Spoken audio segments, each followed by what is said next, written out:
But I want you to know how the raw feelings of this visit has been. It was rough.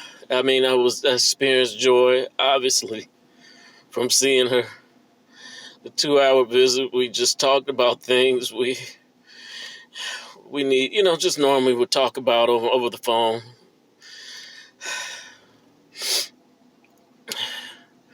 A lot of things we discuss were things, you just don't have time to discuss 15 minutes on a phone call. But this is painful. I mean, it is painful. It's so painful. And I didn't expect it to be this way. That's why I'm just devastated. I am devastated. I did not know it was going to be this way. Oh.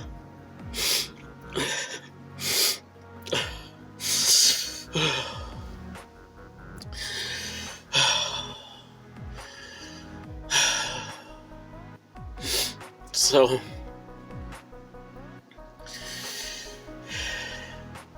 just to give you an idea, it's a very easy check-in process. Got in, sat down. It is behind plastic screens. We both had masks on it. There was only 4 other families there with visits. There's very limited restriction. The same protocol for them. And, the 2-hour visit just started off great. Everybody came in happy to see their loved ones. Everything just, was good. Just what you expect from visiting someone you haven't seen for a while. And again, we just got to talk about some things I needed to ask her and hear about as far as the case. Things, I just really didn't have the time or didn't want to know, didn't want to just go into in detail about over the phone. Found out some things about what took place.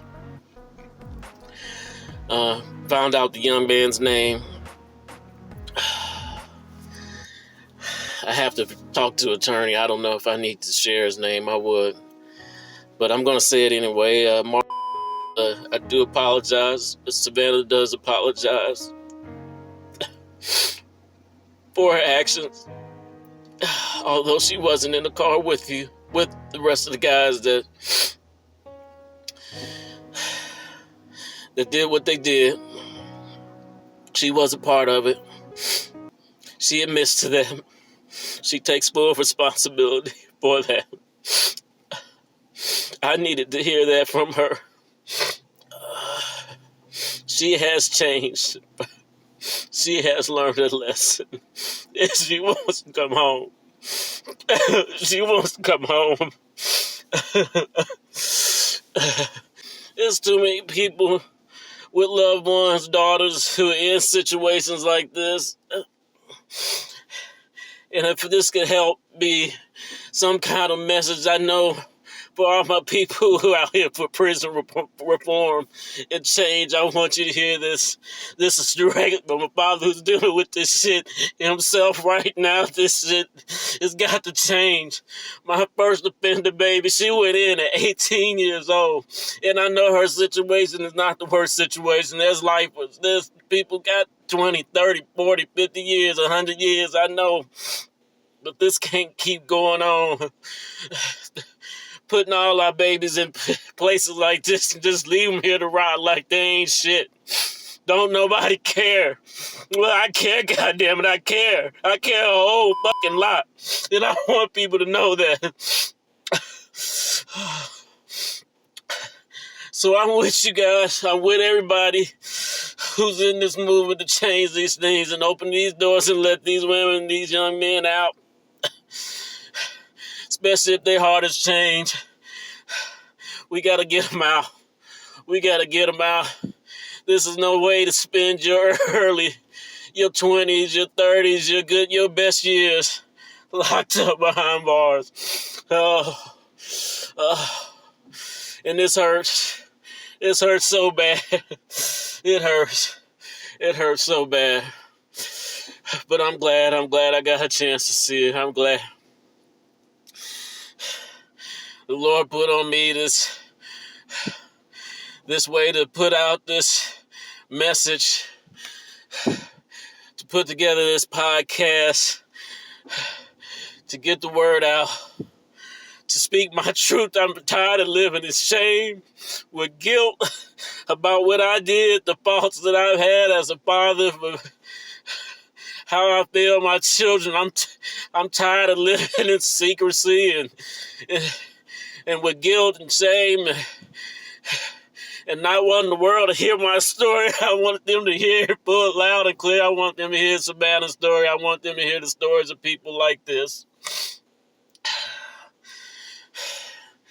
And this is the way I got to do it, the best way I can do it. And so be it. I'm real, y'all.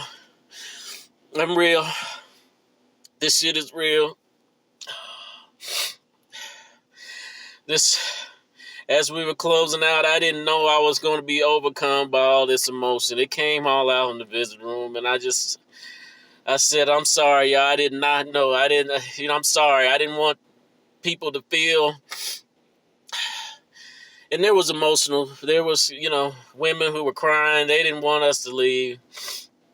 And I didn't want to create, I didn't want to create this problem. But I couldn't help it. I couldn't help it. I had to let it go. I could not hold it. Couldn't hold it.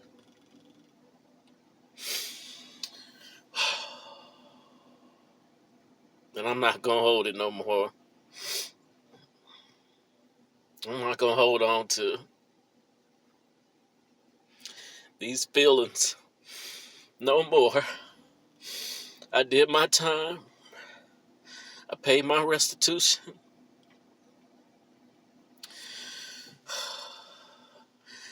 I went through the humiliation that these women, these men go through, the bullshit, the feeling and the treatment like you ain't shit by the people who run these places.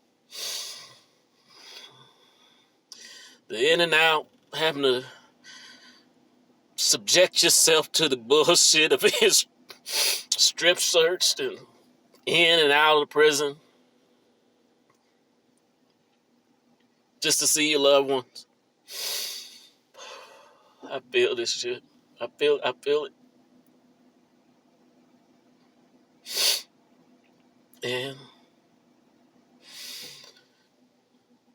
I don't want to hold this anymore. So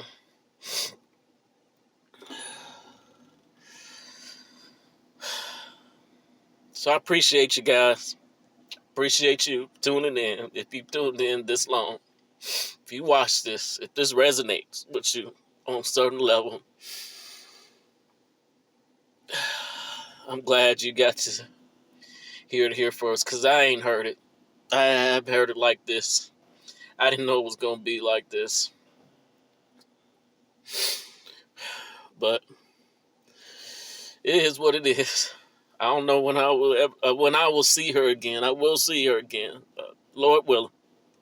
I will see her again. I will be back to this prison. I'll carry this thing out. See this way through. And I will see her walk out of these fucking rat shit of a place they call correctional facilities, and come out, be productive, rejoin society, cast away the judgment, the shame, the guilt, whatever she deals with or will deal with, a society will try to give her, and walk out there a winner. Somebody who has gone past it and made it past this and overcome and turn this setback into success. I love you guys. hit me up, shout out at me. Let me know what we need to do to get these things right, to change these things, to get these girls, these women out early. Let me know. Let's do this. Let's figure this out. This is my story. I love you. Peace out. Till the next time.